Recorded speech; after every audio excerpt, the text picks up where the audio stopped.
All right, everyone, we are going to get started. Thank you all for coming. My name is Schwaegerle. I'm a real estate broker and investor at Keller Williams Realty Central Coast. And Ben and I, we co-host this event. And the purpose of the SLO Real Estate Investor Meetup is to connect with individuals and help inspire and encourage people to take action in their lives to earn more passive income to achieve financial freedom. And that's why you're all here tonight.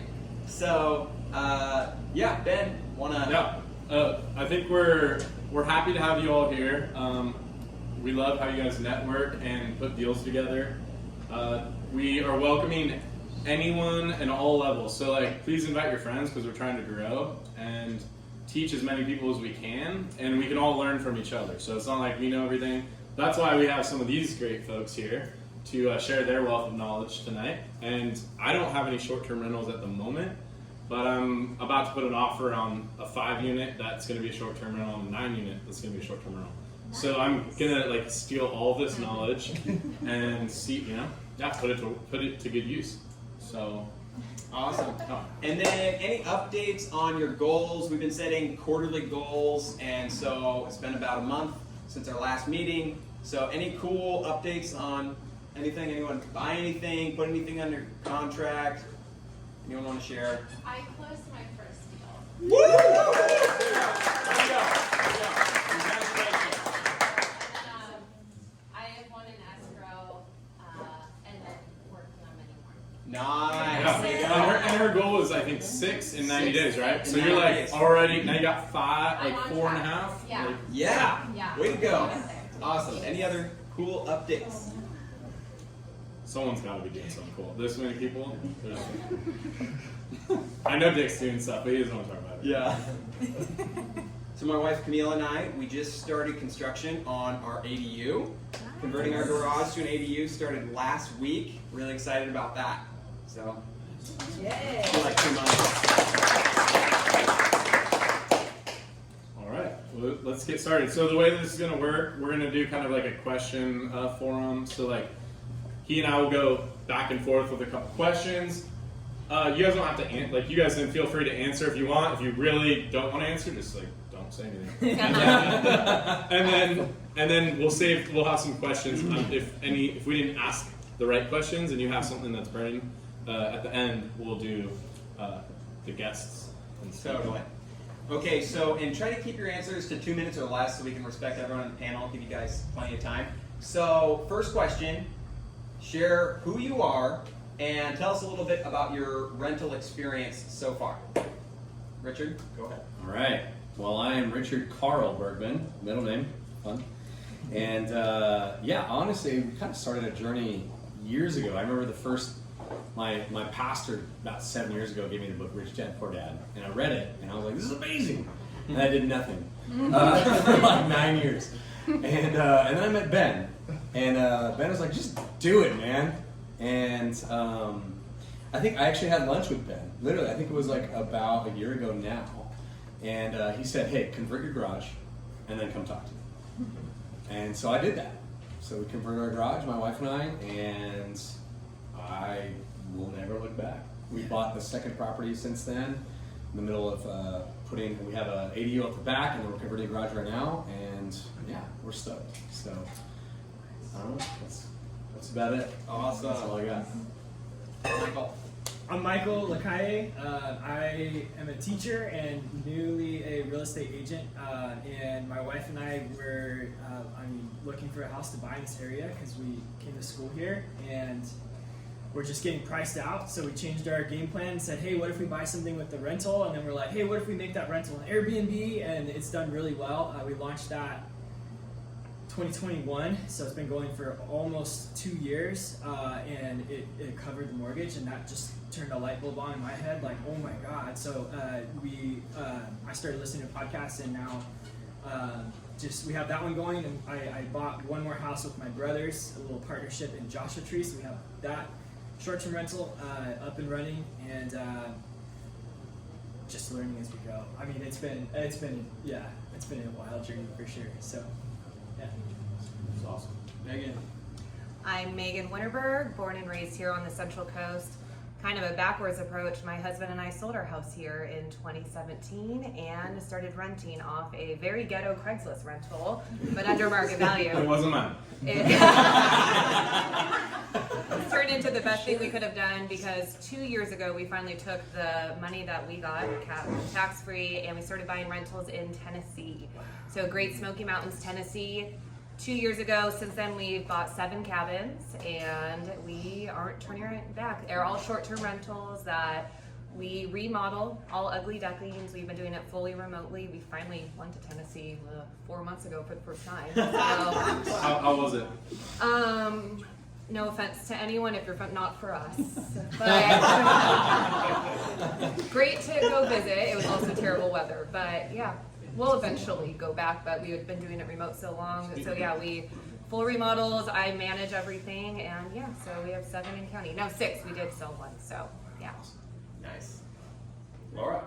Hi everybody, I'm Laura Dwight Kleinsmith, and I work, my 9 to 5 is with First American Title, so I have the title and escrow side of things in my daytime job, and then nights and weekends I work with my husband on our Airbnbs. So we were in a similar spot as Mike and Stephanie and wanted to buy in SLO, but we're getting priced out, and so we thought, well, let's look elsewhere, and so we bought in Grover Beach, where the lot sizes are twice as big and the prices were like half as much.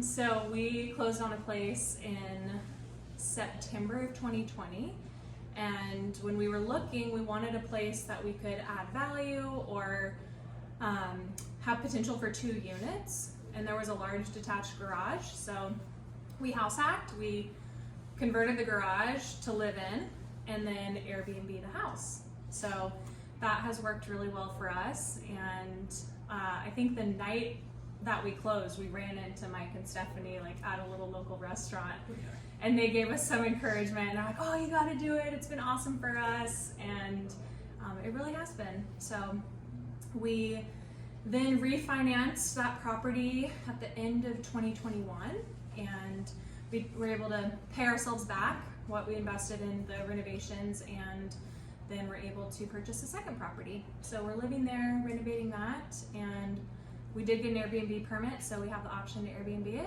and yeah, we're taking one step at a time, and it's been a really fun journey. That's awesome. Yeah, I'm hearing kind of like you guys kind of tiptoed your feet to get started, like some of you, and then you saw it working. So like the ball started turning in, and then it became a snowball, and it's like, okay, let's get the next one.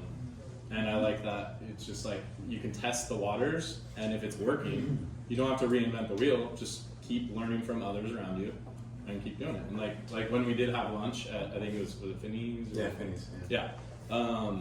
And you ordered this. No, I'm just joking.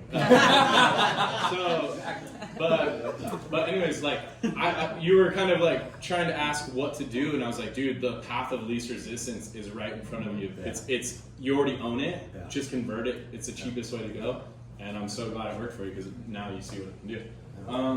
I guess the next question would be, which you kind of answered, some of you, is why short-term versus long-term rentals? So we can go back this way, I guess.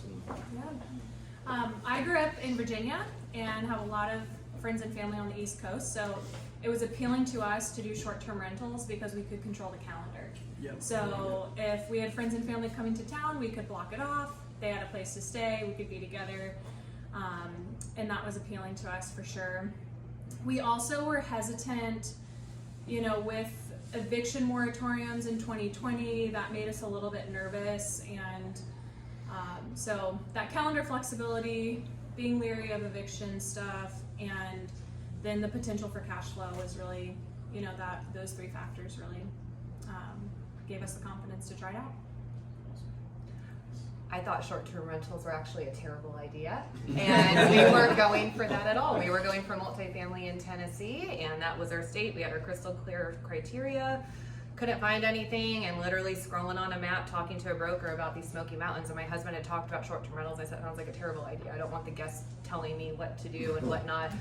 And yeah, once we saw the cash flow of the first one, we're like, okay, we also knew our goal, and we have a very clear goal. I look at it every single day. My husband and I know our cash flow goal. We know how quickly we want to hit it.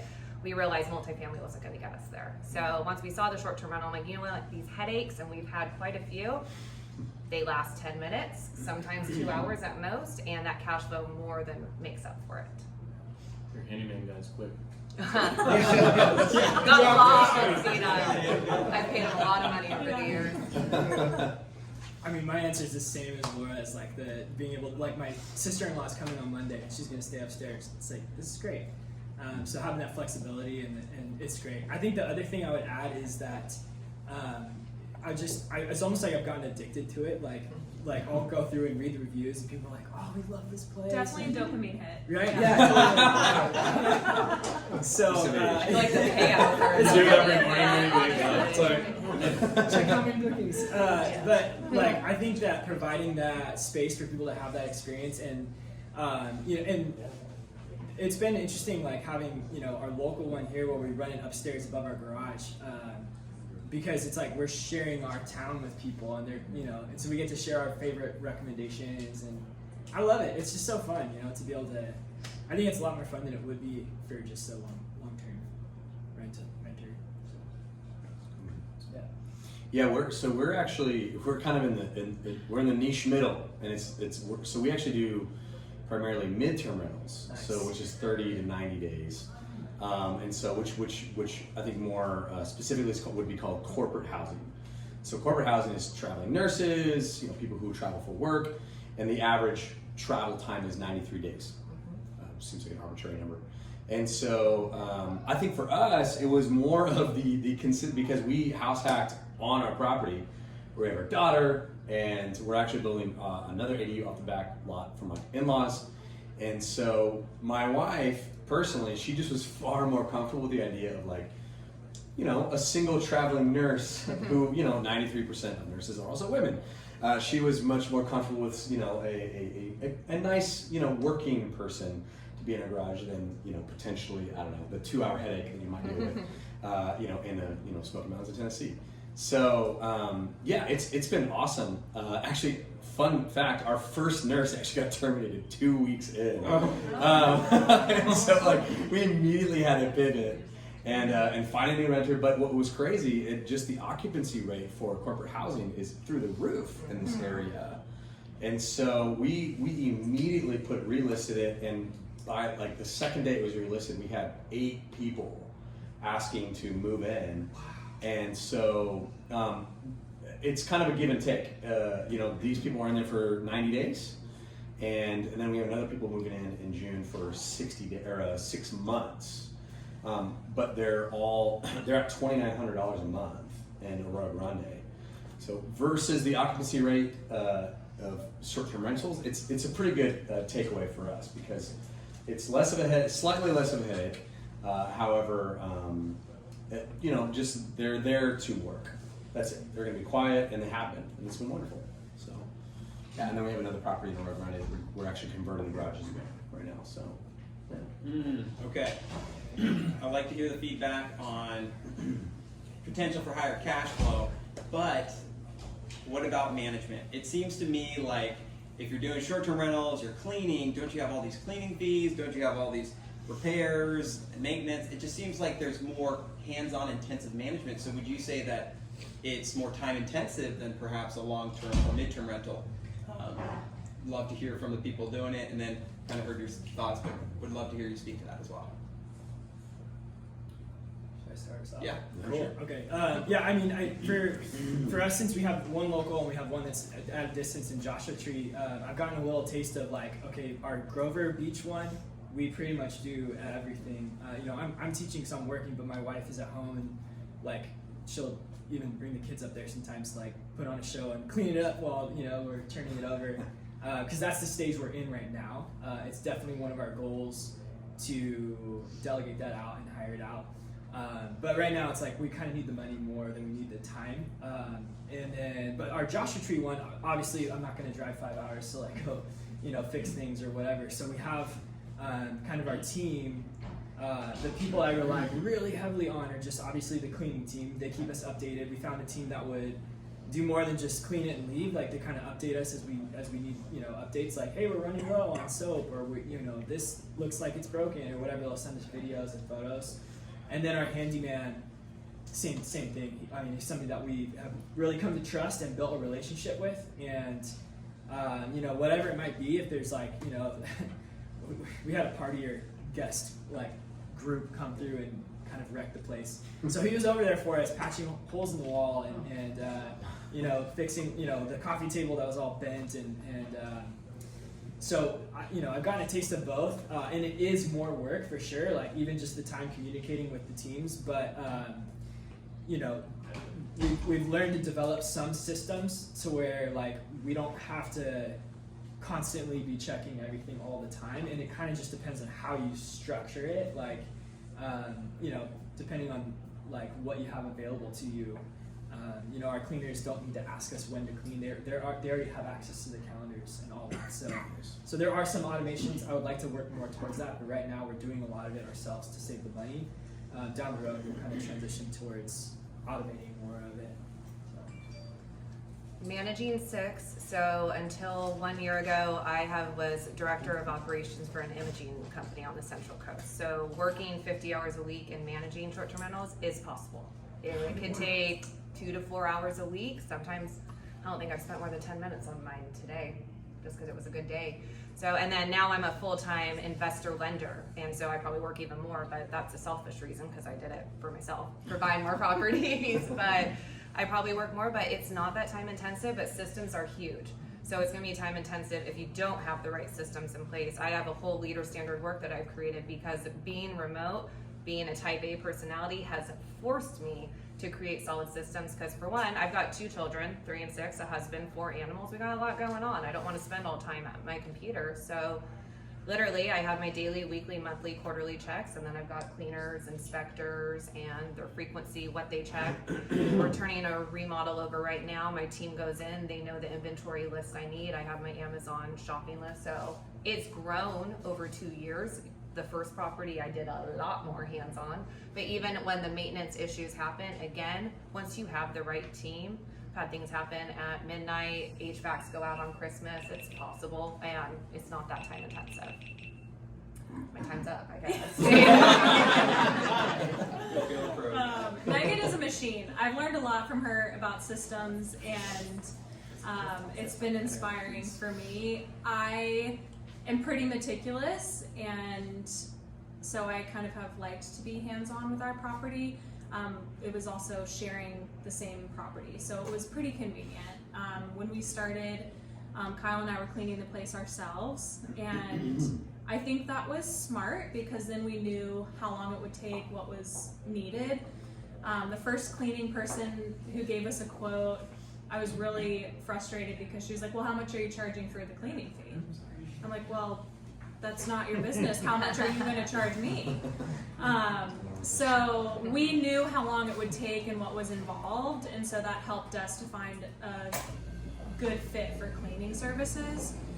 And then my husband's in construction, so he's able to do maintenance stuff, and he's got a good eye for that, what needs to be done, and anticipating things. We fix towel racks a lot, you know, those just kind of have a way of getting pulled out. And you know, we really pride ourselves in having a really nicely presented property, and I think it's been helpful for us to be hands-on to know what's involved in that.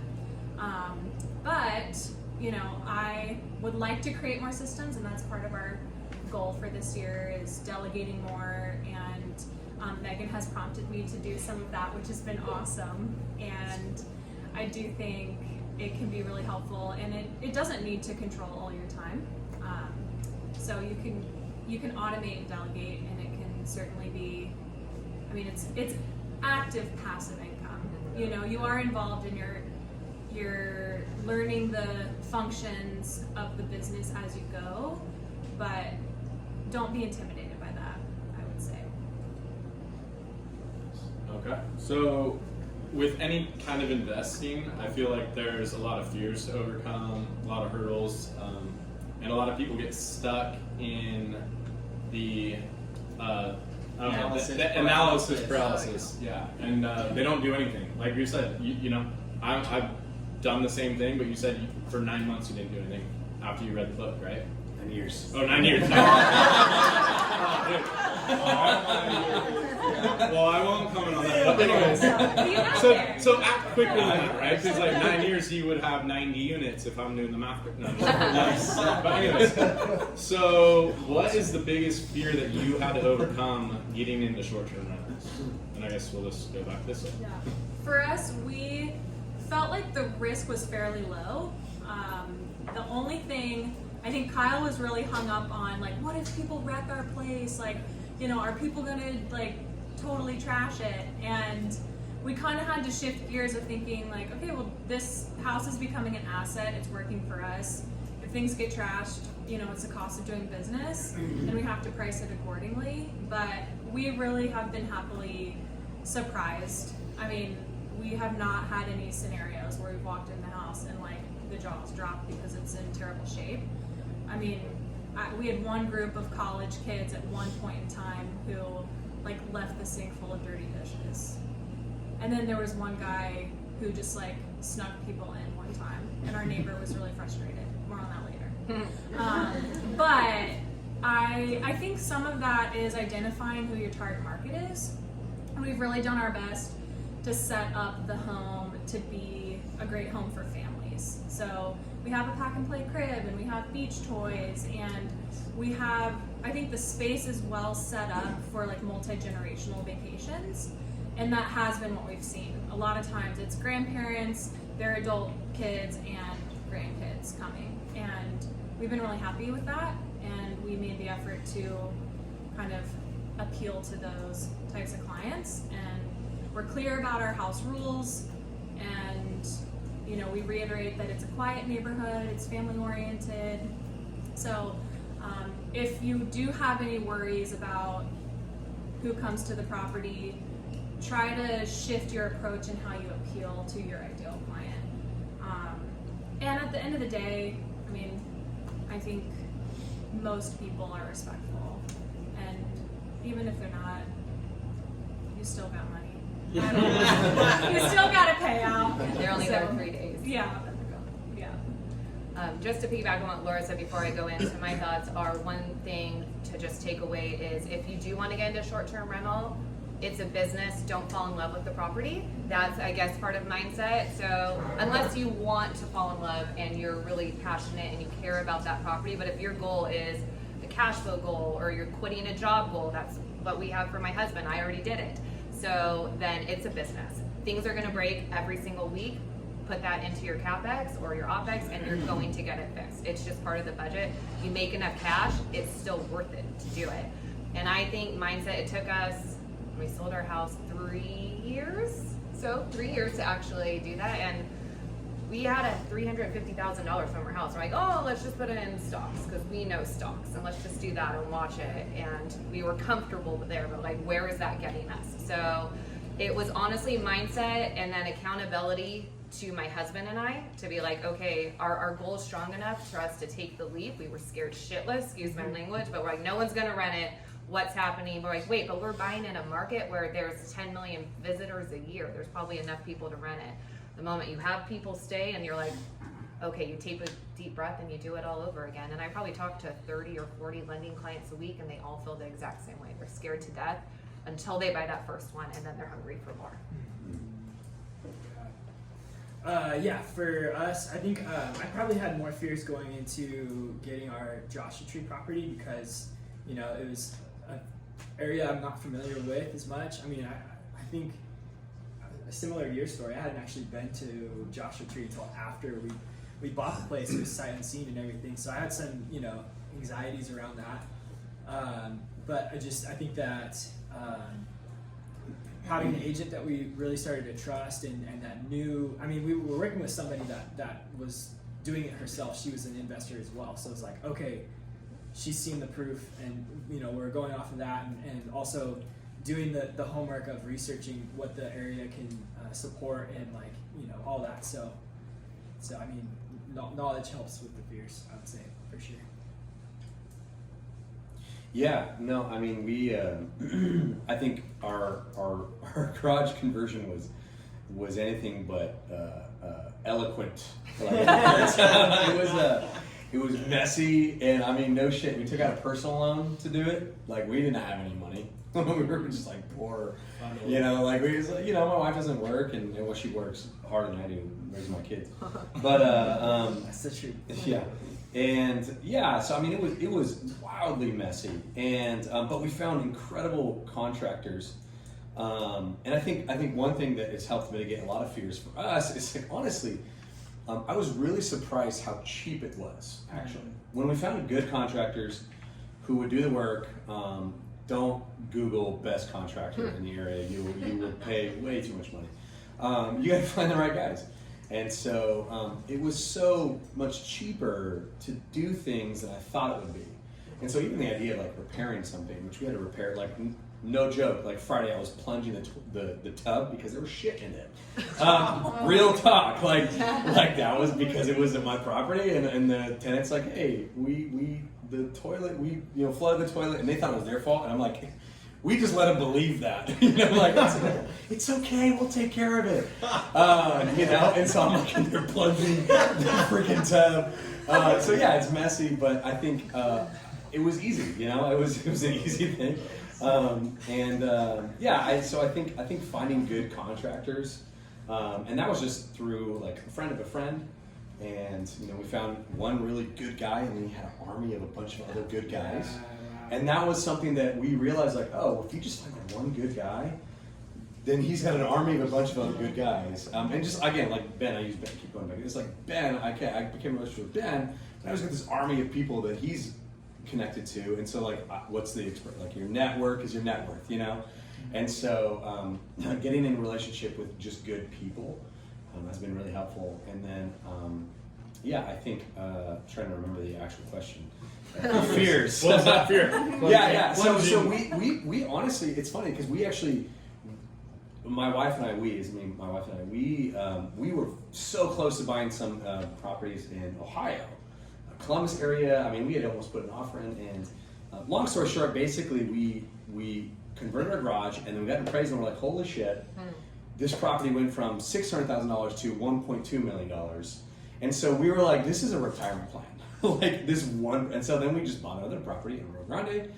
We did some basic work. I mean, less than 30 grand of work in this property, and got it appraised recently, and it went from, we bought it at 750, right, Ben? Like closed 750 January 6th. And it's already appraised for like 1.05. And so I'm like, and not only that, we're cash flowing, around $2,000 a month in midterm and even long term, because it's a multi kind of Let me add, this was on the MLS, so like that debunks all your guys' fears of like, oh, I can't find a deal on the MLS. Yeah. I bought 4 deals on the MLS, so just put an offer on 2. Yeah, Ben like texted me, he's like, and we saved $50,000 on the purchase price, so we got him like deal 65. But that was your doing, not mine.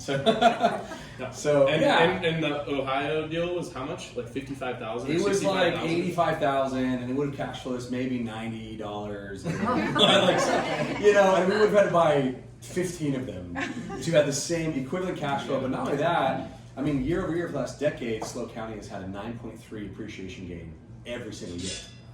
And so I'm like, this one house in Rio Grande is basically a retirement. I know what my parents' retirement is. Like, they've got like $1 million in savings, at 70 or 68.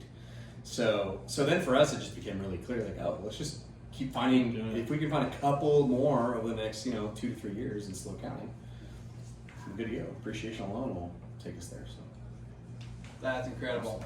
Yep. Awesome, everyone sharing. What I'm hearing is who you know matters, because rock stars know rock stars, and they like to party together. So if you get hooked up with one rock star, either an agent, lender, they're going to know everyone else. So finding a rock star person in the business who's constantly doing deals is going to help you move from zero to hero very quickly. Okay, so now that we've overcome your fears, how did you analyze your first deal? Like, what are you looking for in that deal? How do you crunch the numbers? And then, I'm curious, especially with Airbnb. I know Airbnb is what everyone says, but where do you get rental comps for that? So let's go down the line and hear what you guys say.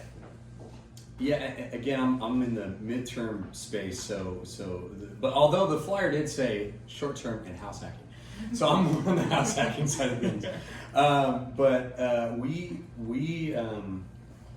We just, so Furnish Finder is like, pretty much the standard for midterm rentals in the area. And so we just looked at what other rentals in the area were going for.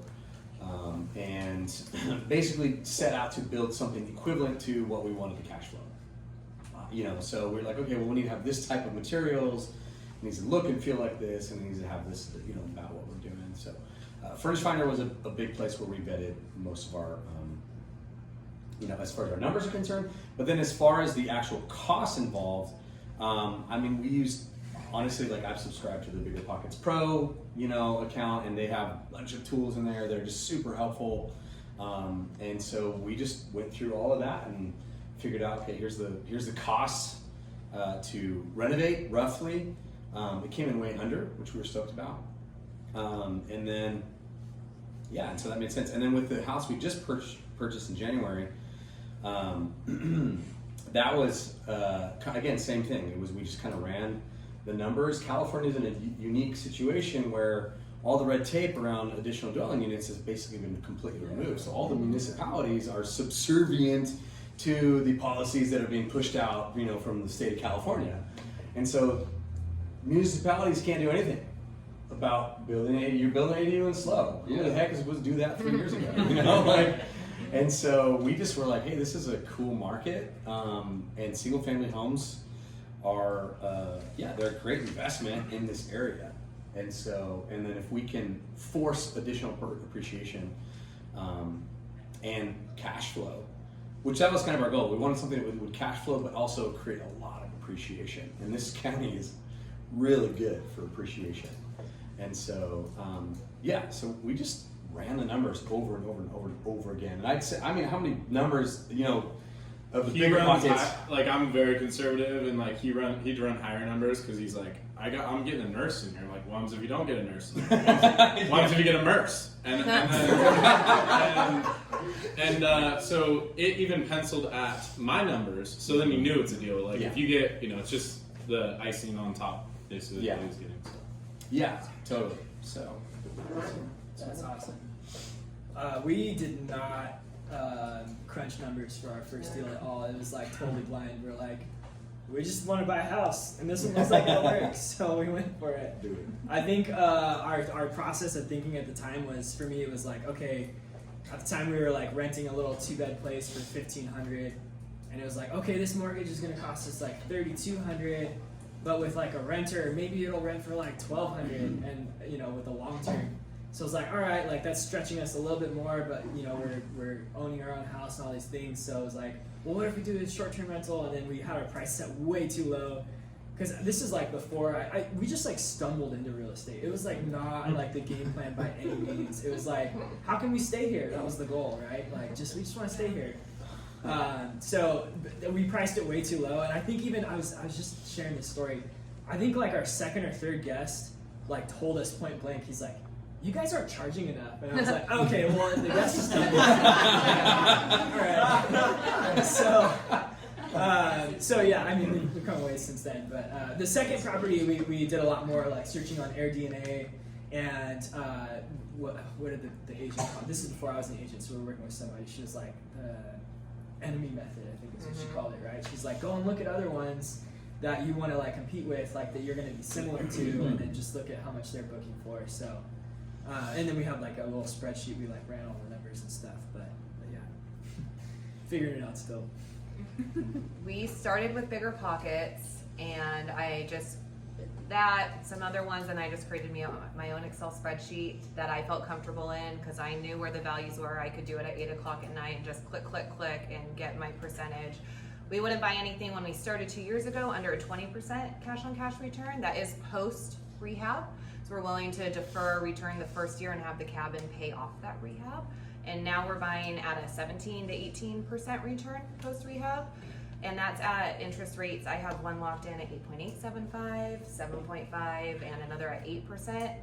And I'm getting those returns. And you better believe I am going to refinance those. The moment there's an election next year, I have no crystal ball, but those rates will go back down around that election time. And then that's going to be better than a 17, 18% return. Those are DSCR loans, or? I have 3 DSCR and 3 conventional right now. Yeah. So when we were looking to buy, we just wanted to make sure that we could cover the mortgage payment. And we were surprised how much we got approved for as far as purchase price went. And we weren't really comfortable taking on that much. So we found a house that was a little bit less than what we qualified for. And that was thanks to being in a really good rate environment. Now it's definitely tight. But we made sure it was a payment that we could cover ourselves if we had no rental income, and then everything was cherry on top, anything that we were able to get. So our goal the first year was just to cover the mortgage and our Airbnb income. And now that we've kind of fine-tuned it, I also love listening to podcasts. There was one called Thanks for Visiting, and it's a lot about the operational side of running an Airbnb business. And they had a guest that was talking about the way he underwrites and analyzes deals, and he goes for a 10% rule. So we know the 1% rule of long-term rentals. If you buy for $500,000, you want to be getting $5,000 in rental income. But his 10% rule is if you take the price you pay for the house plus the additional, say, $50,000 in renovations, $100,000, whatever it is, add that number together, and you want your yearly annual revenue to be 10% of that. So for us, that number was $73,000. So after we've gotten it going, we're like, okay, great. This is, paying the mortgage. Then I shifted to create that goal for us for our yearly revenue. And last year we hit it. So we were excited about that. And I do think, it's a high revenue but high expense business. So I would say if you are self-managing, which it sounds like all of us are, that's a good number to shoot for. But this guy who I heard was saying that if you are paying a management company, you should shift your goal to be about 20% of revenue, because management is a high expense. So hope that's helpful to you guys as you look at things. Places I went to get comps, I spent a lot of time scrolling through Airbnb and looking at everything in Grover. I then realized that we're not only competing with homes in Grover, but people are also looking at Morro Bay. Right. They're like, do we want to stay in Morro Bay or stay in Grover? Or do we, want to be in Pismo or Grover? So because we're close to the beach, I really had to think bigger picture. And I do think SLO County is really attractive because it's a good meet in the middle place. If you've got family in San Francisco, family in LA, they come here and meet. We could talk more about like tourism trends or something like that later, but we used AirDNA. I'm a little skeptical of it, mostly because the data they have on our property is not accurate. They think we're getting like double the revenue that we are.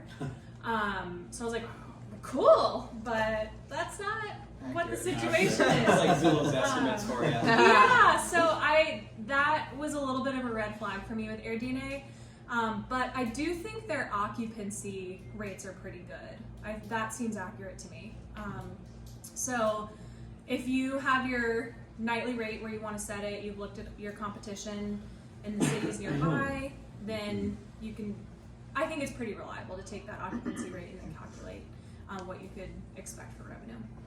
I want to piggyback on that real quick because I get asked that quite a bit, and I actually do the opposite of that. So I don't look at any occupancy, I don't look at any nightly rate when I'm calculating my numbers. I actually just look at the annual numbers and then divide by 12 when I'm putting it into my spreadsheet. AirDNA I use quite a bit. I validate, trust but verify. So I paid for a subscription of AirDNA and just dove in for a month, analysis paralysis, but it helped me know that, all right, that 4 bedroom is going to make 100 to 120. So now when I see a deal, yeah, it's going to make that unless there's any red flags. So I think AirDNA is valuable, but absolutely verify. I was on Airbnb, like, are they putting those estimated numbers that AirDNA says they should? And I've been watching AirDNA now that I'm in the lending space. I have access to all of the United States, and I use it and never abuse it by any means, and have been able to verify other areas where it is really accurate. So, yeah, across multiple states. Yeah. And there might be something thrown off the algorithm on yours too, or So, and also, if you don't know what AirDNA is, it's airdna.co, correct? Right. And it's basically an algorithm, or it's analytics that are pulled from various sites like Airbnb and probably VRBO and some others. And then you can see occupancy rates. They're going to give you a breakdown on bedroom count and who's renting what and for how long, how many days, and stuff like that. So it's a great tool to have. It doesn't capture direct bookings, so that's just something to keep in mind too. Yeah, what's the lag time on it? Do you know? Like, I want to say a quarter, but I could be wrong. And then I know it goes back 5 years. So that's been really helpful. And if you know you're serious about an area, like I'm going in Paso and I'm going in Paso hard, get AirDNA, because the moment that 5 years and 6 months from now, you're not going to have that initial 6 months. And I only run my numbers pre-COVID. So I'm not going to look at what 2021 and 2022 did, because I don't care. That was not our norm. I think it'll normalize, and I'm like Ben, I let it have it more conservative. So if it does better than 2019 numbers, then I'm stoked. yeah, so on that 100 to 120 range, you're probably erring on the side of 100 or even 90, like 90 or Yeah, it depends on the neighborhood. I mean, I only own 5 bedrooms and up right now, so I'll look and see, okay, this one should make 120 conservatively, but then our 5 bedroom that we thought was going to make 120 made 145 the first year. So then it was like, okay, so now we run them like 120, 125 to add that cushion in. Okay. Yeah. One thing I'll mention about our market locally here, our biggest surprise, well, I'll save this for later. But I like what, sorry, I'll save that for later. But I really like Megan's point about looking at your yearly numbers. Because some months, like there's some months where maybe we only have 1 or 2 bookings. And then there's other months where maybe we have 7. So you definitely make sure you have a cushion to cover your expenses and costs for months that are lower. And you'll start to figure out the seasonality of your market. For us here, the second half of the year is really strong. I didn't expect the fall to be as strong as it was. Best weather. Exactly. But I thought the spring would be busier here, and it's not. So, and I love talking about this stuff. If you guys have questions here locally, I'm happy to chat. But we thought we would see more consistency around the year, but you definitely want to look at those yearly numbers and be prepared for the highs and lows. Yeah. Okay, so I've stayed at some Airbnbs, and normally, or not normally, sometimes I've stayed with friends where it turns into a party. And we might be playing loud music and be those bad neighbors on the street, even though it probably says in the guidelines, like, don't do this. How do you guys handle complaints from the neighbors, or any kind of type of complaints for that matter, like whether it's a complaint from the tenant or the occupant for that night? Yeah, how do you deal with that? We have opted to try to be open and communicative with our neighbors. We kind of debated that. We were like, oh, I don't really want them being too nosy. They're going to be nosy anyway. So you might as well be proactive, introduce yourself, create some goodwill, and open up the communication. We have retiree neighbors who are always curious what's going on, and have a lot of feedback for us. And most of the time it's reasonable. But I do think it's important. They can be helpful to you. You know, if something's not right. I mean, Kyle and I I was out of town when we had this one group that had like 14 cars parked all up and down our street. And our neighbor was so frustrated about it. And she sent us photos, which was helpful because then I was able to have some evidence. It wasn't just like tit for tat. So I reached out to the guy and said, you know, hey, I need you to verify how many of these cars are part of your party, and we can only have 10 people. All cars need to be parked in the garage or in the driveway. And that helped us to fine-tune our house rules to try to prevent that. Parking is like her big thing, and I appreciate that. It's good. Try to figure out like what the trigger items are. Like, what's the thing that would set your neighbor off? Is it going to be noise? Is it going to be parking? What is it? And our neighbor seems pretty relaxed on noise. We haven't had any major noise issues, but the parking is frustrating to her. So try to figure that out. Ask them what they're concerned about and how can we help this be successful for everybody involved. And we reiterate that to our guests too. Like, hey, we're close physically, like the lot lines are very tight, and we're close in relationship with our neighbors. So we want you guys to have a good experience and for them too. And ultimately it's better for guests to have a responsive host dealing with neighbor issues, because you don't want it to get contentious between neighbors and guests. So definitely tailor your listing to the guests you want. I know Laura mentioned that earlier. I require rental agreements, and so it's very systematic when they do book what they're required to do, what they're required to sign. Very rarely do I have someone cancel, but every once in a while, it's like 4 people cancel a year who refuse to sign the rental agreement. I'm like, whew, did not want you staying in our cabin. It says no parties, whatnot, and it's just a scare tactic. I'm not going to do anything. I actually spoke to a local attorney and showed him my agreement. He's like, oh, I have one for my Airbnb. This is kind of nice. I'm like, okay, use it. But then I knew it was attorney approved, and don't use that attorney anymore. But basically, do that up front to limit those parties. So that's one of the biggest things right there. And then noise monitors. I have one cabin that has neighbors that are long-term tenants, and I have a noise monitor in that, and it says that in the rental agreement, it says it in the listing, and then you have your Ring camera, and don't ever look at them, but like have them there, because it's just scare tactics again too. So having that, and I've had parties, especially at the one where there's long-term neighbors, I've had people shooting guns on the back deck. It is Tennessee, so that happens. And so then I tweak the rental agreement a little bit more, apologize to the neighbor. No firearms. No firearms. Let's stay in Tennessee. Oh my goodness. And then meet them. So when we knew we were finally flying out to Tennessee, we have each other's phone numbers. We met them. We had them over for dinner. Had them meet our children. I tried to work that angle a little bit, but they had to know we were good people. And they're like, we want to reach out to you. But then we had a hole in our deck, and he ran over and fixed it for me. So that's awesome. And then one day he just knocked at the door and asked them to be quiet, and they were in a wedding dress, so they just had a wedding. So he was like, oh, congratulations. Can you just turn it down a little bit? So yeah, just be nice and caring to your neighbors. Yeah. I'm not sure if I have much to add to that. I mean, that's all good stuff. Like, definitely, like you said, proactive, and then having the relationships with neighbors. And we set up cameras. This is actually kind of funny. We have cameras at our Joshua Tree house now because of the party group that came through. But I haven't figured out how to connect it since I'm here. So, they're still going anywhere. Great. I don't have the footage. But like to your point, it is just a scare tactic, and so we have Totally. It works. They think they're being I've- watched. Yeah, exactly. It's in the cloud. I've seen some things. That's awesome. Yeah, decoy. So good.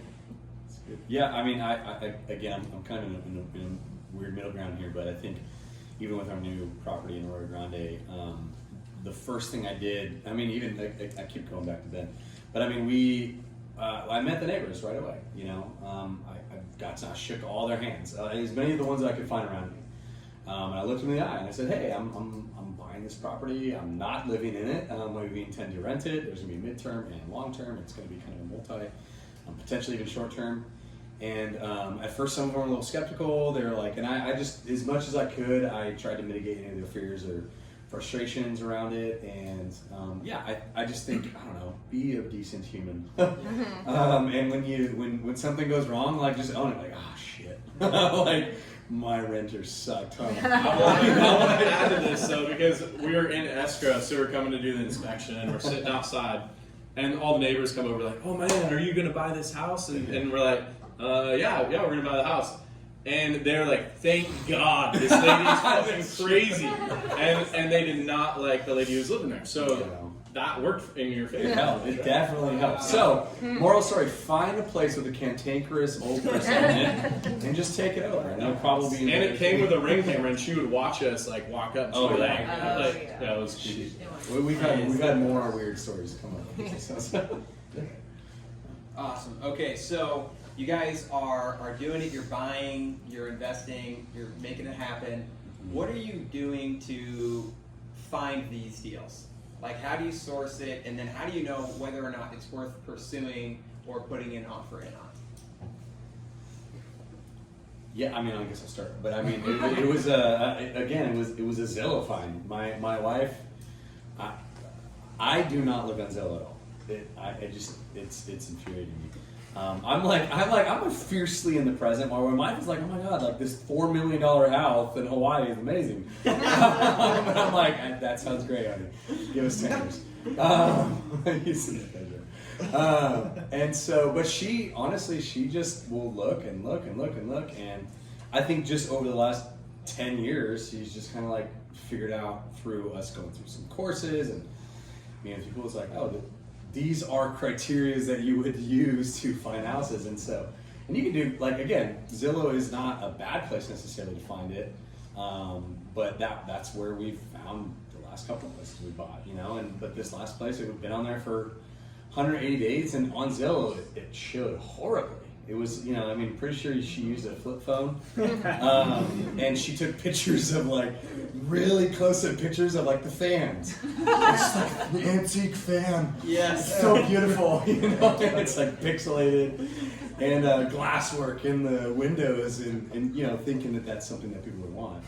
And so, yeah,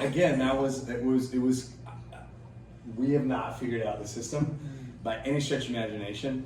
But that was how we found this last deal. And again, this was in SLO County, which historically, we're actually have less inventory now than we did 10 years ago. Yep. Yet this house was available in Oro Grande, in this beautiful, cute, amazing little neighborhood with all these gentrified homes, and it just was sitting there for 180 days or something. And so we saw it, like, dude, this place has got potential. And it literally had a permitted studio off the back of it, already ready to go. Plumbing, electrical, gas, utilities already, but it was just concrete, so it kind of looked like a turd.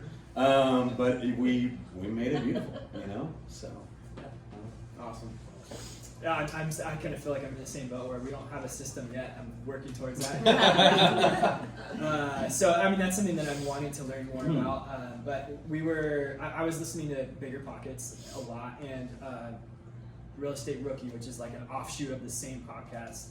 And two of the hosts are both really heavily invested in Joshua Tree, so that was kind of like, that was how I found that area. I was like, well, these guys are doing it, so I guess the first couple, I feel like I've learned a lot, and now what I'm doing, so what I want to move forward with doing is just really spending more time on the numbers, reading articles from AirDNA. Actually has like a whole blog where they put out articles like, these are the best areas to invest in just based on the numbers, and they'll give you a list of like, here's 30 cities to go and research. And so I'm like making spreadsheets. I'm like starting to like really like hone in, like, okay, my next one, I really want it to be a grand slam instead of just a base run hit or whatever.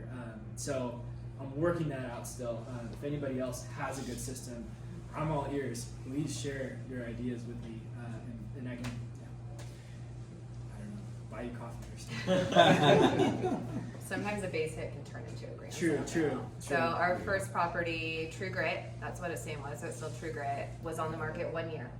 And we offered $800,000, 50 grand under asset, and they accepted immediately. So we're like, oh shit, what is wrong with this property? It's been on the market that long. Add to that fear mindset. Turns out nothing, and it was just ugly. They loved John Wayne. There were Chomskys everywhere. It was very dusty, so we kind of loved it. That's why we got a whole John Wayne, True Grit, the Duke, the Cowboy. We've got lots of cowboy names, so we've committed. But found them all in Zillow. So literally you're on market. Our biggest thing is sale listings. If it's been on the market a day, I really don't care. The moment it hits 30, 60 days, now I care because that seller is going to be very negotiable. So that's how we found all of our deals. Minus 2 new construction, which is kind of like a redhead, ugly stepchild, because I'm not a new construction gal.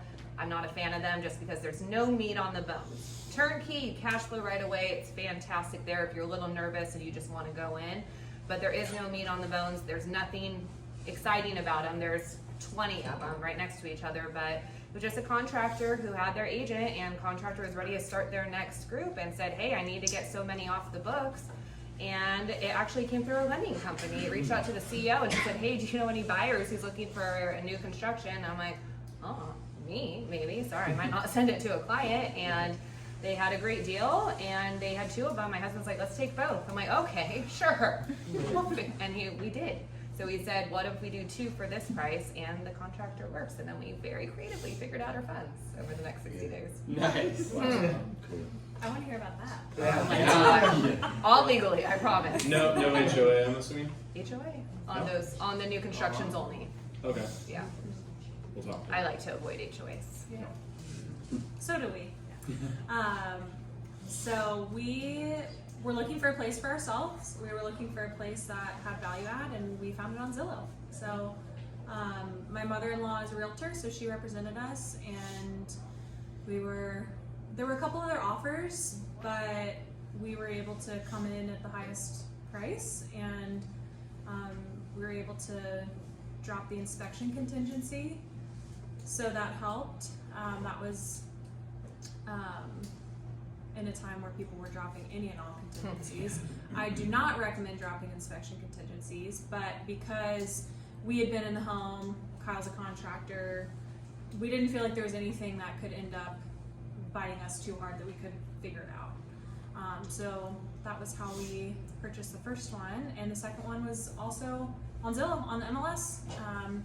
And we knew the area in Grover we wanted. We wanted to be in the northwest quadrant of Grover Beach, and I, being in title and escrow, had created a farm list for myself of farms of that area, and with a certain lot size. I don't care about square footage because we can be flexible with that on renovations, but lot size was important to us, and we wanted someone who had owned it 10 years or more, thinking that they'd probably be more flexible and willing to sell.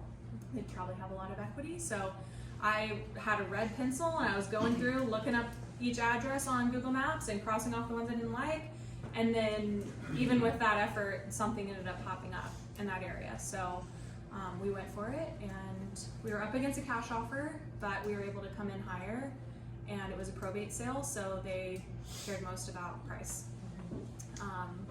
So yeah, I think there's a couple things you can do if you want to try to search for off-market properties, but I mean, Zillow and MLS and talking to your realtor and putting the word out, I think works really well.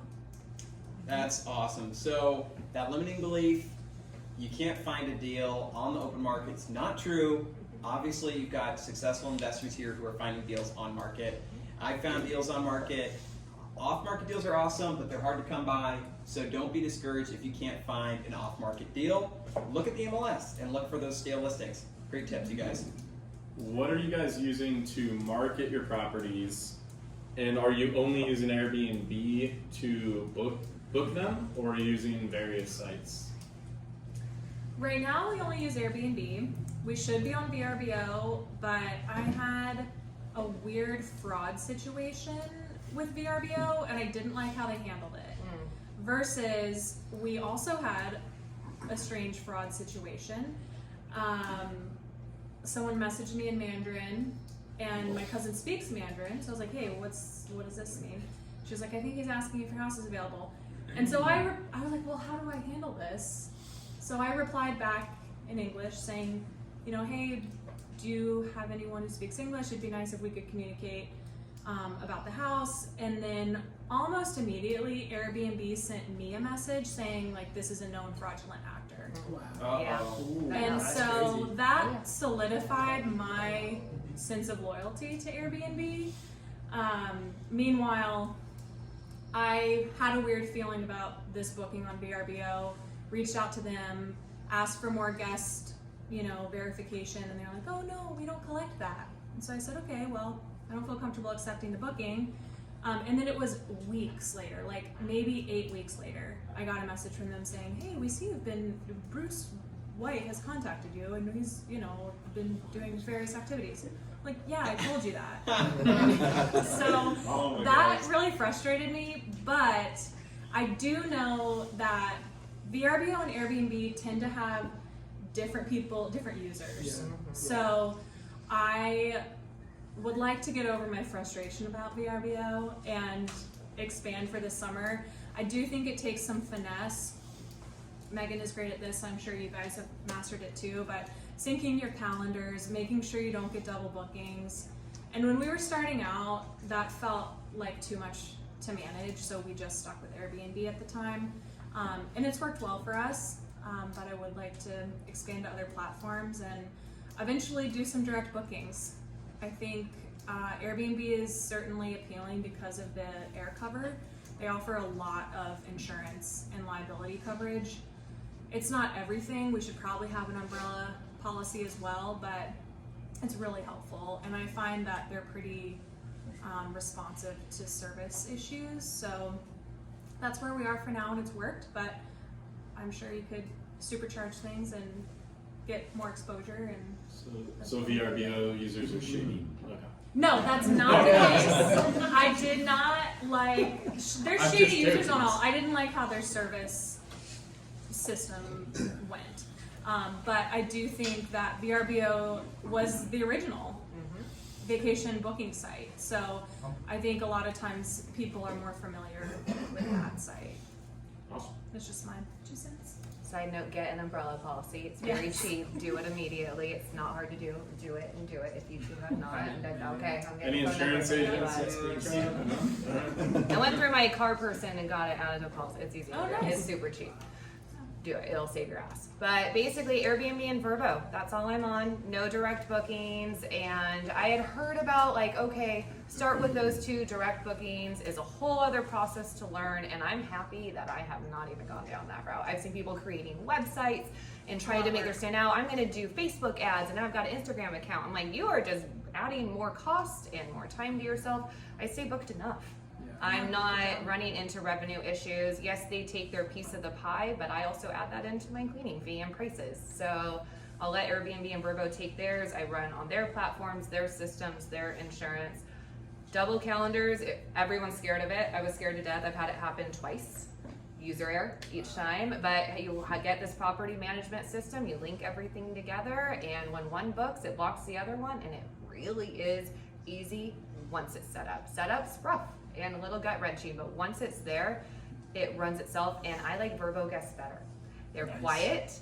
They're usually a little bit older. It's usually grandma booking, multi-generational families. Usually a little technology challenge. You rarely get a review from them, but you rarely hear from them. So I'm gonna knock on wood. There probably are some Vrbos coming up. What software do you use to sync it? I use Guesty for hosts, formerly your porter, because that's how long I've been using it. If I started over again, I may or may not use them again, because overall the functionality works well. I mean, most of the time the guests think I'm messaging them and I'm not. It's all automated. So, and then I don't go through and pre-approve it, really almost anybody. They can Instabook all day long, really. Unless they don't meet certain criteria, and then I have to look at it. But if there's a red flag, typically Airbnb will be like, what, fraudulent, and deleted them. That's probably happened 5 or 6 times. Is there a fee for that platform? For Guesty for hosts, yeah, based on number of listings that you have, I think it's less than $100 a month, and it saves me probably over 100 hours a month. That's amazing. Wow. It's worth it. Sweet. I'm just on Airbnb. We with the Joshua Tree place, we were debating like should we try and do both. And I haven't verified this. I don't know if you know anything about this, but one thing we like heard about was if you're not getting as many bookings, then your listing drops some. So we're like, I don't know if I want to split like on the 2, but I mean maybe you can speak to that. I think it's kind of fluff. People try to analyze like, oh, where the algorithm, where's Airbnb? If you're getting decent reviews, they care about reviews. Yeah. And that you're getting like, so you can look at your wish list or like how much are people adding me. All it is it's price and good pictures. If you have the right pictures and your right price, it'll book it. Vrbo's very slow traction, no matter what. Every single listing has been very slow, but once they start coming in, it's well worth it. That's good enough. So, Rich, you want to share one? Yeah. Do you do any midterms on Airbnb and Vrbo or just Furnish Finder? Just Furnish Finders. So, and again, we, you know, by no stretch of the imagination am I some sort of expert in this, but I do feel like it's just action is everything. You know, it's like if you just don't do it, you just don't do it. And so we have listed all of our properties on Furnish Finder, and Furnish Finder. The nice thing about them is, I mean, they're really lo-fi. I don't know if you've been on there, but I mean, they look like they were built like Craigslist. Like it's awful. The interface is awful. The UI is awful. The UX is awful. But people use it like crazy, and it's like $100 to list your property. For a year, That's right? it. For the whole year. Wow. Whereas, like, I don't know, you guys are probably eating 20% from Airbnb or something crazy like that. And so, and again, there's no offense, we want to do short term, so we'll talk. But yeah, we listed our property on there, our properties on there. $100 per property for the whole year. And I mean, they're like, I think it's something like, it's in the hundreds of thousands of bookings a month through Furnish Finder alone. And so, and like I said, we have people asking us about our property for next year for like April, which is just, I never would have anticipated such like a, Raise your prices. Yeah. no, so we started our first, again, because our first renter got terminated 3 weeks in. It started at $2,600, and she was like, "Yes, we're so excited." And so we're like, well, "Let's just throw it up $200, see what happens." Yeah. And like 8 people inquired for the people, and then we 1 bedroom, fully furnished. It's a 1 bed, 1 bath, fully furnished, in Arroyo Grande. You know, like a block from the hospital. Do you allow animals, like a cat or something?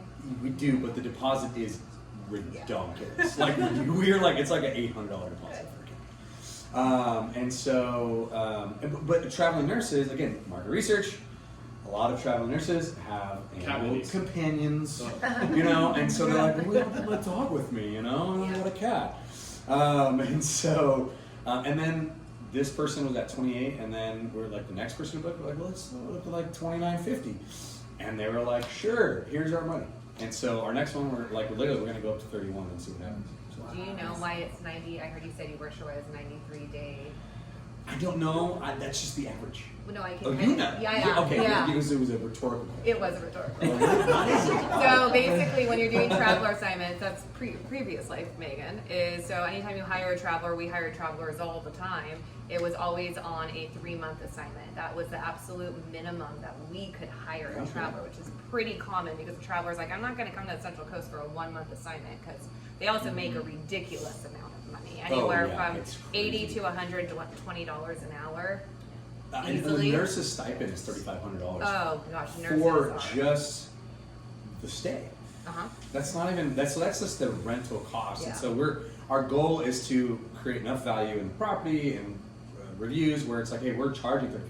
Which now when you look at the cost difference between the occupancy rates and cost of short-term rental versus midterm, I mean, you're talking about like the disparity is nominal at best. You know, $200-300 at most.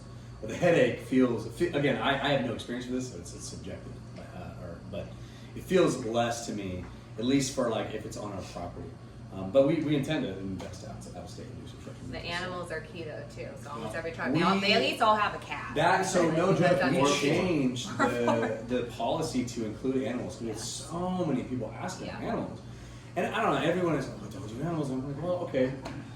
If let's say dog dukes all over the floor and ruins the carpet, I'm like, well, I bought the carpet for $80 on Amazon. Like NBD, you know, like the bed was $300. You know, so it's like it was kind of like if from a marketing standpoint, someone it's that much more attractive because 9 out of the 10 midterm rentals, if you look, they're like, no animals, absolutely no animals. And we're like, I don't know, if we can charge a little more, and we literally like with our tenant coming in June, we charge $100 more a month for a pet rent.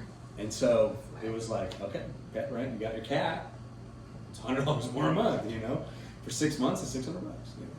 That's why we're doing this, because like he's getting almost. I mean, if you could get 35, that's insane. Because we're gonna rent a fully renovated 3-bedroom, 2-bath long term for $3,500. So even if you got we $3,000, just signed a long-term tenant in our house for $36, and it's a 4-bed, 2-bath, 1,800 square foot house.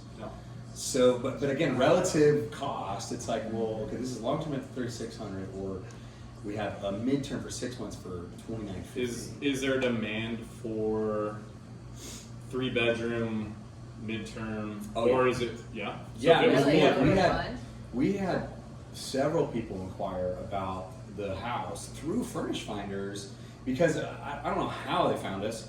But well, I think with my wife, I think she goes on and like we would talk to like, hey, we have DMs people. She like DMs people, and so she's really the cool person. She should be here. I just tend to talk. So so people would ask us all the time, hey, would you like? We actually had someone who said, we'll come and furnish a place for 6 months so we can have some guys come work in this area. Wow. And we'll pay you like more rent. And we were like, well, there's going to be 8 construction workers. I don't know how comfortable we feel with that living in the house. So, but yeah, it seems like in this area there's a niche for it for sure. So we are getting close to time. I wanted to ask one more question. I'm going to circulate this real quick too. If you guys want to get a recap video and be on the invite list for the future, you can sign in, name, email, phone number. That way you get updates and messages. Okay, so if you guys could go back to the very early beginning of your investing career, what do you wish you knew before you got started? And then we'll go through, kind of answer quickly so that we can open it up to the audience too for a couple questions. My first. Yeah. Okay. Cool. Yeah, I mean, you guys heard, I read, how many of you guys read Rich Dad Poor Dad? Yeah, okay. 90% people. It was such a paradigm shift for me when I was 24 or whatever, or 25. And I remember my pastor told me, hey, you should read this book, because he owned like 12 properties in my hometown. And I wish I had just explored a little beyond, because like analysis paralysis is so real, and it's usually, it manifests in like find the best podcast, and like you like kind of cling to certain personalities, and I found myself like watching people, like I'd be like, oh, Brandon Turner's so cool, Beardy Brandon, you know, and I'm like, I just really like that guy, you know, and I would like listen, and it was just the moment I feel like I really took a step towards action was when I like met with someone, again, I'm keep going back to Ben because he was kind of integral in this whole journey, was when I was like, I'm just gonna meet with somebody and be real. I want to do investing. I don't know how to do it. I'm kind of dumb. I have very little money. Yeah, I just kind of like read way too many books and listened to way too many podcasts. And yeah, I think it was just that first step of just finding someone locally. That was like digitally, right? It's so easy to kind of hide behind like digital screens. But as soon as I sat in front of someone who was like, oh crap, like this person's doing this real right now in front of me. And so this is a great place where it's like, hey, you could probably find somebody, even if someone's got 1 or 2 rentals, the difference paradigm from like just going from having 0 to 1 was so significant in my mind that it's my risk tolerance, even though it's not really risk tolerance, it's like through the, I'm like, let's just buy like millions of places. I'm like, let's do it all, you know? And like this other property, we partnered with somebody. I'm like, holy shit, someone like put all the money forward so we could do this job. And we just managed it. So it's like, yeah, the possibilities are endless. It's just do it, but meet with someone. And what is your day job? I work for a church. Wow. I work for a church. So you're investing in real estate, you work at a church, you're making it happen. Yep. No excuses. That's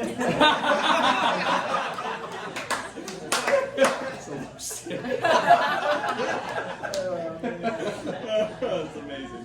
Michael, you're So your question is, what would we have done different? yeah. What do you wish you knew? What do I wish we knew? Okay. I mean, I just like, I wish I knew it sooner almost. You know, like I think we were saving for so long to get the 20% down, and for our house that we live in, the first house hack we did that we bought in 2020. And I wish I knew that like you really don't need 20% down. Like that's just not like it's not necessary anymore. And that would have allowed us to start a lot sooner. So I mean, those are the 2 biggest things. Like if I would have known, you could do it with 3.5% or whatever down, and then just do it as soon as possible, because it just it's like what do they say, like the best time to buy real estate was yesterday, but the second best time is today, right? Like do it now. Yeah. So that's what I wish I knew. Yes. Sooner for sure. My husband and I just grew up in normal families. No one bought real estate. Our parents didn't even go to college, so it just was never a conversation that we had. So wish we knew sooner. Wish we would have bought a house hack for our very first property, which was, but granted, we did do a short sale in Grover, so it was still a good deal, but that would have just jump started it. And then when my daughter, who's now 6, my husband and I, because we've always been frugal, but we're like, wow, we make decent money. Like, where is it going every month? Oh, we put 2 10-foot islands in our backyard. Okay, and that's where it went. And we redid this whole property, and we keep buying old cars. So then we're like, okay, what are we going to do differently? So we actually made a commitment when I was 9 months pregnant with our first child that we were going to save all of his income every single month, and it was being pulled out of his account, and we've lived off my income only ever since.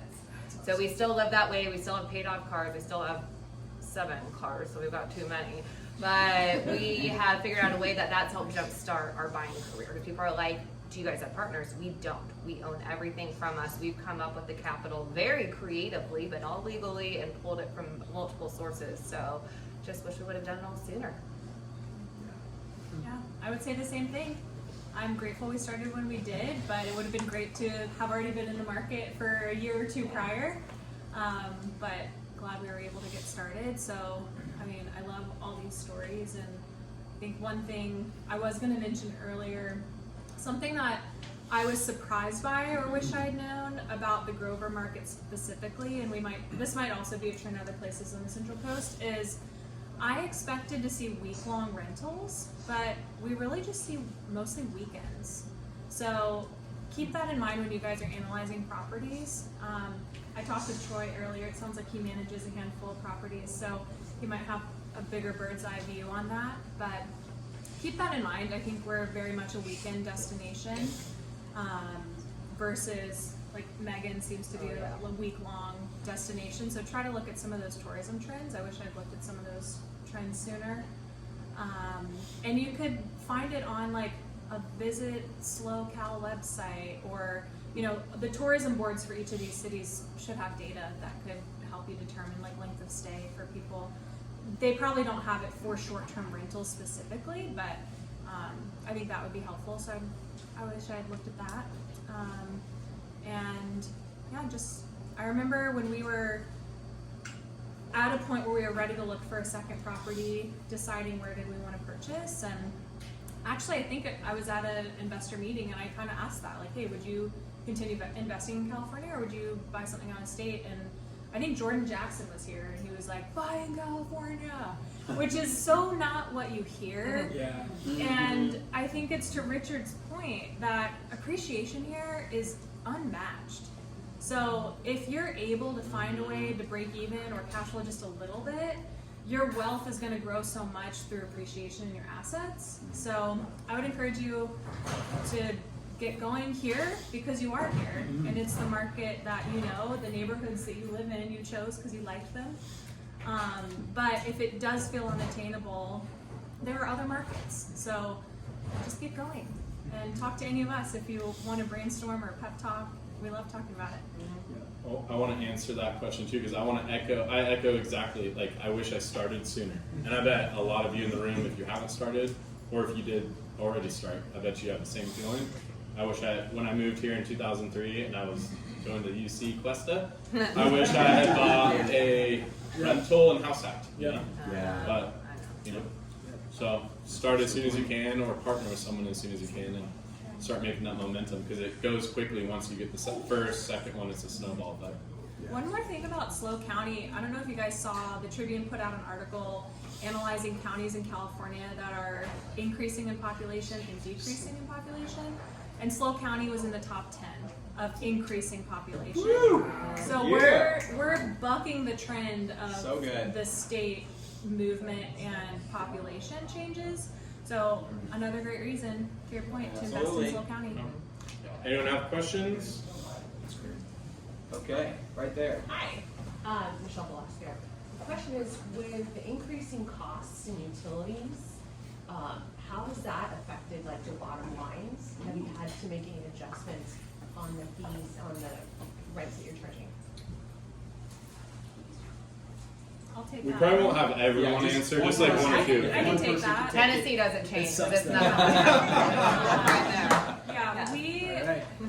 I would honestly say utilities are a smaller portion of our operating expense. Yeah.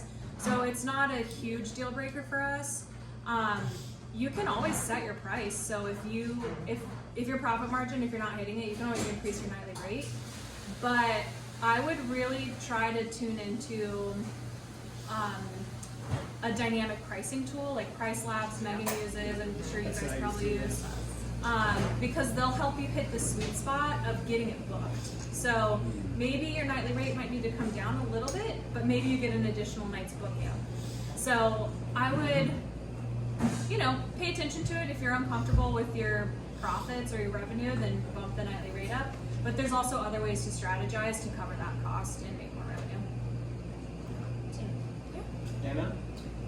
So quick question, long-term rental versus short-term, and flipping versus buying properties outright. So what would be your take on that? You're all doing short-term, why not long-term? What are the pros and cons of that? Have you No done evictions. Yeah. Yeah, cash flow, and you don't have to worry about eviction rules. But cash flow is why people do short terms more than anything. And flips, if you're going to do flips, which are great, we unintentionally did a flip on one of ours, Death Trap Driveway. That's the one we don't own anymore. And Say that again. it was a Death Trap Driveway. That's what we named it. So lesson learned, the one we bought it out of state that we didn't love. But you just have to factor in the taxes if you're going to do flips, and there can be very profitable, but you need to know that going in. And there's So, different yeah, markets for flipping and Yeah. I would say just to piggyback that, I think that was for a lot of those reasons, like because long term, short term are very popular, but midterm is kind of this weird market that people don't really think about. But for us, it was you don't have the same problem like with eviction issues because these are literally people who are transient by nature. They're moving here temporarily because of work.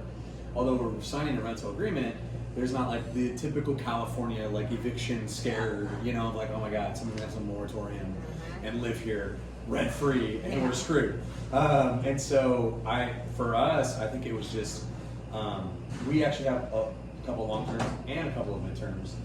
And I think there's merit to both, but the midterm I think is kind of, again, it seems to me like a great happy medium of like, maybe you're not super comfortable with short terms because of, I don't know, whatever fears might be coming up, but then long term is the fears of California of like, wow, what if someone squats, which statistically is actually pretty unlikely. So I think midterm for us was just, it was the right choice, and so we considered flipping, but again, there's like taxes that are involved that it just seemed like more work. I'm like, I just want to build a place and have it work and then have someone live there mid-ish term and call it good. Garrett? A couple questions for you. So, I don't think there are any zoning issues for midterm rentals, because I know there are for short term. Right. Yes, and that was also why we chose to midterm in this area, because midterm is looked at by all of the city as the same as long term. Yeah. So there's no permits, I don't have to tell the city. Like I called all the municipalities. I'm like, because we want to buy midterm rentals all up and down the county. We go to Santa Barbara and 5 cities, SLO, Paso Robles, Atascadero, Templeton. They all have the same feeling. They love midterm rentals. They're like, bring them on. There's no like any hoops you have to jump through. So it functions like a long term, but it garners like about 2/3 what you might get for a short term. Right. And then, so the second one is it true that midterm, like people coming in, or traveling nurses, they have a budget for their rentals? Yeah. And they also, the hospital pays their security deposit if something happens as well? I don't know that for sure. I don't know about the security deposit, but nurses at minimum have 5 cities. I don't know much north, but they all have a $3,500 rental stipend. I mean, 35. That's like 9 to pay. Yeah. Well, that's because then it doesn't necessarily. Yeah. Yeah. So I mean, so they deliberately choose to find a place slightly less Is than that that. per month? It's per month. Wow. They usually can take the cash flow in between though, so I know Precisely. like, yeah, so They it's wanna like, all right, lower how it. scrappy do I want to Yeah. get? Yeah, Do I so want- college dorm room. They Yeah. get that money one way or another. So Exactly. the bougie ones rent places like mine and wife's, and we made it bougie, right? Yeah. We got all the nicest little trappings and trendy, Pinteresty stuff. That was my wife's job, I'm like, sure, cool, get the mosaic stuff. But yeah, it's like I think it's $3,500. Where do you advertise for the travel nurses? Furnish Finder. Oh. Furnish Finder. We posted, I think my wife put it on like Facebook and Instagram, but all of our inquiries that come through. Is there, sorry, I don't know if it's the last one. No. Is there any like certain areas to go within certain hospitals that you want to cater to those traveling nurses? So you're like you have a place in a certain area, and can you go to the like hospital website for traveling nurses specifically in that hospital? So I looked into that. I probably did more research than I needed to. I called like the directors of like nurses in all the different hospitals, and honestly, most of them are like, yeah, we just want to go to the first one. And none of the nurses, though, even though we live a block from an AG hospital, the first nurse went to French, and the second nurse went to Santa Maria. Yeah. So it's like, but Rio Grande, 5 cities, 5 minutes from the dudes, So there's obvious like 5 minutes from downtown. So yeah, French Miner's been pretty good for us. Angela. What about all the permitting, like for short-term rentals specifically? All the cities seem to be putting in more rules and regulations. Yeah, there's a lot. I mean, and it's so complicated because every city is different. It's not even like SLO County. It's like Grover versus Ismo versus, they're all different.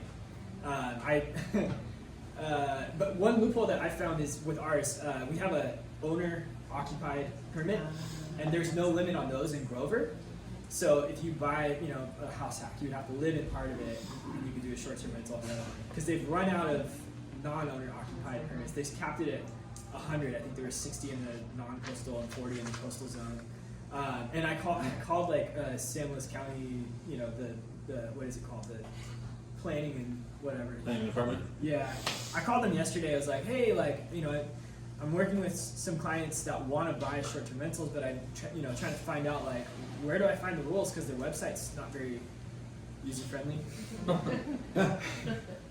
And she's like, well, you just have to like put in the address and then check. And I'm like, wait, so I have to like check each individual address? And she's like, yeah. I'm like, there's got to be a better way. Like, can I, she's like, well, you can Google search like the municipalities. And I'm like, all right, well, that's going to be a project for another day. I think like I'll have to spend some time there. But there is work involved in that part. There's definitely a limit, but there's still some room for, they're still giving permits in certain places in certain ways. Like I think the unincorporated, maybe you guys know more about this. Maybe it's the unincorporated cities, like so Oceano and Nipomo, and I think maybe Santa Margarita. Cambria. Yeah. Any county property outside city limits qualify. Yeah. Really? Those is pretty difficult, but like Cambria had one where they had a radius thing, right? Where it was like they can only be basically a few hundred feet away from. Basically, it can't be right next to you, right? Yeah. So like, how do you vet that? Right. You get your Call the city. realtor, whoever. All the There is a hang on website door the and county say, has. You have to type in the address, and then it will show you for like Cambria, for example. It'll show you, oh no, this one's not eligible because there's an Airbnb like 2 doors down. And sometimes so there is a people, resource here. yeah, there is And on it'll the show county you website. active Airbnb listings. Yes. That's current. Yeah, and the thing they do is like they'll get a vacation rental permit and they'll never use it just to create a buffer. So Yeah, that the that's neighbors don't be sure. And you can't buy them because they don't trade out. Right, and the cost to renew it each year is so low that these people just hold on to it and they don't sell it. It depends. It depends though. With each, every single city is different. Yeah, really? Grover Beach, you have to have. If you don't use your permit, they will revoke it. Oh, okay. There's a waiting list. And there's a waiting list, so I would start doing your research now. Yeah. So you have some framework, and then Kyle and I are always checking city websites to see if there's been any updates or any news, so that if we want to jump on something, we've kind of done the work on the due diligence, because it does take a lot of time, and you don't want to back yourself into a corner purchasing a place and then find out, oh my gosh, like our whole, all the numbers we had projected are down the drain. So I also think you want to have multiple exit strategies. So if it can't be a short-term rental, can it be a midterm? And I think that, so we started building a garage with intention for it to be short term, because at the time Rio Grande had a little more flexible, like policies around it. But then halfway through our build, and we again just hindsight's 2020, we hadn't like applied for the permit at that point. And so halfway through our build, they created a new policy where it's like, hey, you cannot have a short-term rental in an ADU specifically. Like that's the policy. It's like it can't be in an ADU, but it can be the primary residence. So I was like, well, that's bullshit. Like, how can the house be? They're like, well, why don't you just live in the house? I'm like, because I have a daughter and like family, and like it's a 1-bed, 350 square foot place. Like there's no way I'm gonna live there. And so, but however, we're on a waiting list because our intention is actually to start as short term because from a cash flow standpoint, you still are going to get more money. So, but our garage is our main residence is actually on a waiting list because we intend to vacate it in the next probably 6 to 12 months or so. It's kind of cool. We have a big group here. Maybe if we hear some vote coming up, we all show up. And did that thing pass? Speaking of cool things, SLO County just dropped pre-approved plans for ADUs. Yeah. So you can go to their website, download designed plans for 1,200, 750, 400, and 196 square foot. And they've got 3 different styles, like mid-century modern, the mod, and the ranch. And so you can just a lot of them were lofts, remember? They're like lofts. They're like small, but like you don't have to pay architect fees. You don't have to go through the submittals, revisions. If you're in SLO County and it's eligible, Ready to build, yeah. Yeah, so pre-approved plans, you can drop one in your backyard and then start having mid-term rental or long-term rental, but ADUs aren't allowed to be short-term rentals. Do they charge for those? That's statewide. They do charge, but it Statewide. cuts the cost. ADU laws, It's Versus probably ADU. the right you feet. can't have. Yeah. Oh, I didn't realize it was. Yeah, it's statewide. I was just at the California Association of Realtors legal update, and they were saying that what they're running into with these pre-approved ADU plans are that like some cities are like just taking their sweet time to like not process them. But the state has now come down and say you have to, if it is a set of pre-approved plans, it has to be done in 60 days. So the cities have to be doing these in 2 months, so you can get started. Yeah. Finally a fire under there. Yep. If you guys have somebody just staying for 2 days or 3 days, do you still have them sign a separate rental agreement, or do you just assume VRBO and Airbnb cover that? We don't do it personally, but I think if Every I were in state. the area, I might. Every state. Every state. Yeah, they how do you get the send link. that too? Is that like I built automated in it. your- It's a DocuSign or is it like Yeah, I have a built-in- DocuSign with a link built into my confirm booking message. Like you said, you auto book earlier, right? Mm-hmm. So how do you do that then? You have a system send us Bless you. Thank you. Well, a lot of times that, when they that document? So basically, if they meet the criteria, because I say Airbnb app, if they have a photo ID or at least 25 or whatnot, Instabook is allowed. And then if they book, it's a trigger. I have it set up for 5 minutes after they book, they get confirmed booking. Welcome to True Grit, blah, blah, blah, blah, blah. You have to sign this within 24 hours. So you send that document, push it through Airbnb? It's automatically sent. So it through generates our a new one every time, and it sends it to them? No, blank, it's isn't it? blank. Yeah. It's a DocuSign? It's though, blank, or- and they just Oh, put in their name and their signature Oh, and the date. okay. So it's per property. I have one rental agreement per property. So Got each it. property has a confirmed booking message and the link. So it's called a super form in DocuSign. A super form. Yeah. That's cool. Yeah, it's pretty cool.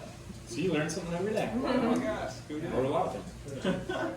Do you run into issues with Airbnb not enforcing your rules? No, because it's all the same house rules that I have under the house rules section of Airbnb. So it's a copy and pasted rental agreement there.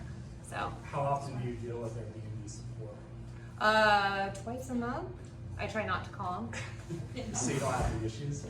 No, I don't really, no issues with the rental agreement, and if there's an issue with a guest, I'm usually only calling Airbnb if I want to get a review removed, which is extremely rare. It's just when you get a Karen and I just, Yeah, how do you do that? they'll usually give you the middle finger to get a review removed, both Vrbo and Airbnb. Vrbo's slightly easier, but it's really hard. So you just try to, if you have a feeling you have a bad review coming, can you refund them their cleaning fee or something? And then I ask for a 5-star review the day they check out. Yeah, I do similar things. I haven't had much luck with the support and I don't know how, like, what to focus on with them because they ask about like retaliation and all this and that. I have a point on retaliation. Yeah. So you can be diplomatic about it, but in your conversation with the guest, You can ask them questions. That's always my stance, is like ask as many questions as you can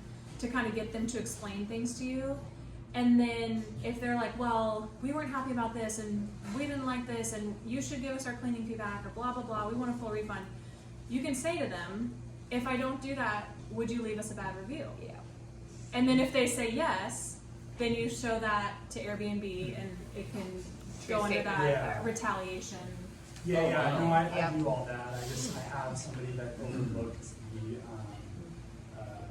basically the description and the photos. They just they just blatantly overlooked it, right? So then they left us a review based on their perception of what they thought they saw or didn't see. So, and then they left a review on it. And Airbnb's comment back to me was, we don't base off fact or truth, Yeah. like we don't review their listing, basically. So If it's the they're guest's not gonna opinion, review the it's the listing. guest's opinion of it. I just had the same Exactly. thing. Yeah, and I and it's didn't remove like, it. well, you want to trust the platform. Yeah. It's not But really- what's your overall score? So mine is like, you know what, it dropped me to 4.95. I'm okay with that. Yeah, we're still a super host, but like, Yeah. Yeah. they use they use bad language in the, not bad, but they kind of, we have families that stay there and they say like creepy dollhouse and like doing all this stuff, so it was kind of like, I don't really want that on there, and they didn't read the review, so it's like a battle of like me trying just to get it removed. I'd say either keep calling Airbnb, but I doubt you're Call gonna get them. anywhere, and just keep calling them. Or also, you can tell looking at other people's reviews if there's a great, and then this, be like, okay, that person's a pain in the ass. So Yeah. No, people I've usually done all scroll it that, past. so I just, yeah. No, not that's- Airbnb, like future guests Yeah. booking a review. They're Yeah, like, oh, don't this sweat place, it. don't, yeah. Or Yeah. can you basically say, hey, if I give you your money back, will you just remove that? They You- won't do that. Oh, so They so don't that have to. the, It's the published, people you can't staying. The worst can't thing you remove can do is incentivize Yeah. a review. Yeah. You can't incentivize, you can ask them to review it. Can't Like, pay them off. Okay. Wow. I'm like a solution oriented. If you're a superhost, I wouldn't It's sweat like, it. yeah. I mean, I think when I look at reviews, you can always tell when there's the nutty person in the mix. Yeah, no, we left a nice reply. Yeah. So, but it's That's just okay. that, it's my first time Frustrating. dealing with one that I really wanted removed. Oh, and it was yeah. hard to get in contact with the person that was helpful. That wasn't just like, here's articles explaining like our policy. Call them. It's like your policy doesn't reflect. I what think we're the saying. chatbots are AI anyway. oh, I only call them, Okay, so call. but it them. doesn't mean you're gonna get the help you need. Just like, No, I haven't called them yet. I haven't talked to them. and so maybe sometimes that's you helpful. won't get an answer, and I'll call back 3 times, and I'll get the answer I want. Just just respond like I like dolls. So what's wrong with that?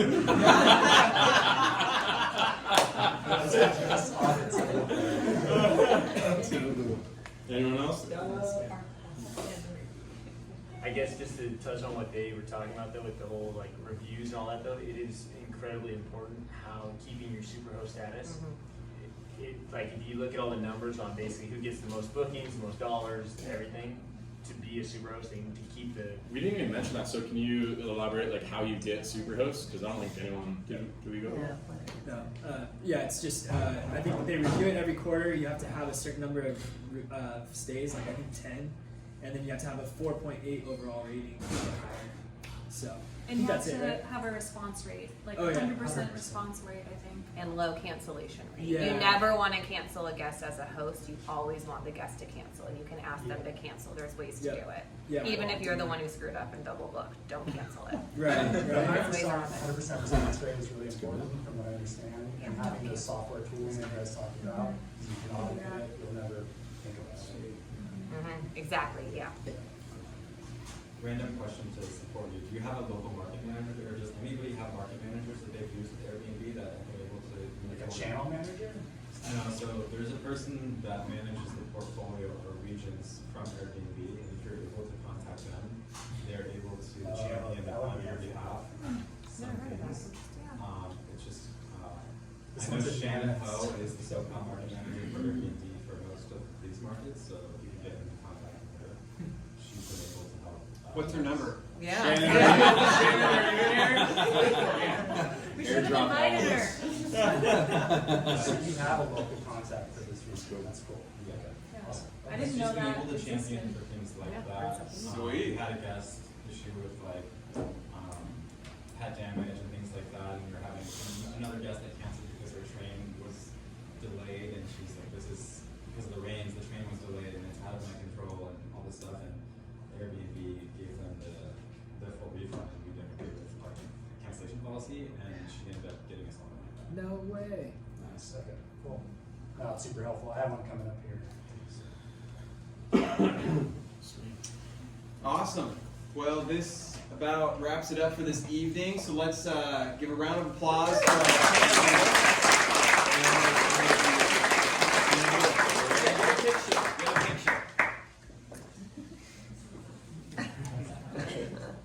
Right, ready? 1, 2, 3. Hold on. 1, 2, 3. Awesome. Awesome. You guys are awesome. Thank you so much Okay. for giving me time. So, how'd you guys like the panel? Was that a good idea? Okay, cool. I might do another one. Yeah, we may do another one next month. And some of the things that came up in the last feedback round was multifamily. So there was multifamily, short-term rentals, and what was it? We did the house hacking and we kind of got the mid. Yeah, so we got that covered. Flip. Who else want what? One Flip. on like insurance or like liability. That's good. Yeah, umbrella Good policy. one. It's like especially like if you have a lot of residents. Yeah, And that's good. So good. I did talk to another CPA. Like we might have more CPAs just like as taxes are coming due. Like we want to save. So What about like new developments? yeah, Developments. yeah, land entitlement development. I'm not done yet. Okay. I got a lot to say, but I'm not done yet. Yeah. Awesome. Well, we'll Feel send free to out network a little bit. videos and invites in the future. So feel free to mingle, and then we'll see you guys again next month. Thank you so much.